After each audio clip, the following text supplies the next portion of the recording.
नीट पेपरफुटी प्रकरणाच्या संदर्भात सीबीआयनं लातूरमधील दोघांना ताब्यात घेतलंय। पीव्ही कुलकर्णी नंतर मोठी गावकरला देखील अटक करण्यात आली। लातूरच्या शिक्षण क्षेत्रामध्ये आता मोठी खळबळ उडालेली आहे।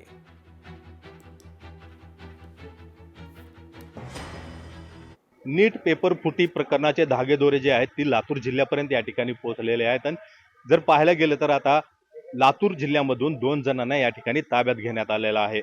यामध्ये सीबीआयने जे आहे ते लातूर जिल्ह्यामध्ये गेल्या 5 दिवसापासून जे आहे ते या ठिकाणी धाडसत्र सुरू केलं होतं आणि त्यामध्ये या ठिकाणी एक रिटायर प्राध्यापक यांना सुद्धा या ठिकाणाहून ताब्यात घेण्यात आलं होतं। त्यानंतर आता आरसीसीचे संचालक जे आहेत मोठेगावकर यांना सुद्धा या ठिकाणी ताब्यात घेण्यात आलेला आहे। आपण जर पाहिलं तर हे त्यांचं आरसीसी या ठिकाणचं ट्युशन एरियामधलं क्लासेस आहे।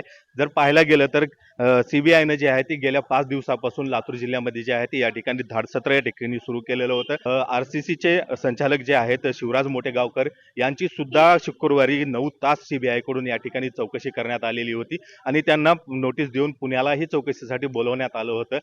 मात्र त्यानंतर सुद्धा काल जर पाहायला गेलं तर या ठिकाणी आरसीसी क्लासेसवरती सीबीआयनं छापा टाकलेला आहे आणि या ठिकाणाहून काही दस्तावेज सुद्धा या ठिकाणाहून ताब्यात घेण्यात आलेले आहे। आता सध्या जरी पाहायला गेलं तर या ठिकाणी सीबीआयचं पथक या ठिकाणी आरसीसी क्लासेसमध्ये कारवाई करत आहे आणि यामध्ये जर पाहायला गेलं तर लातूर जिल्ह्यातून काही डॉक्टर सुद्धा या ठिकाणी रडारवर असल्याची माहिती समोर येत आहे। मात्र एकंदरीतच लातूर या ठिकाणी जर पाहायला गेलं तर एकंदरीतच या ठिकाणी शिक्षण क्षेत्रामध्ये जे आहे ते या ठिकाणी खळबळ उडालेली आहे। मात्र सीबीआय चौकशीमध्ये अजून कोणते मोठे मासे गळाला लागतील याकडे सध्या सर्वांचं लक्ष लागलेलं आहे। सचिन अंकुलगे, लोकशाही मराठी, लातूर।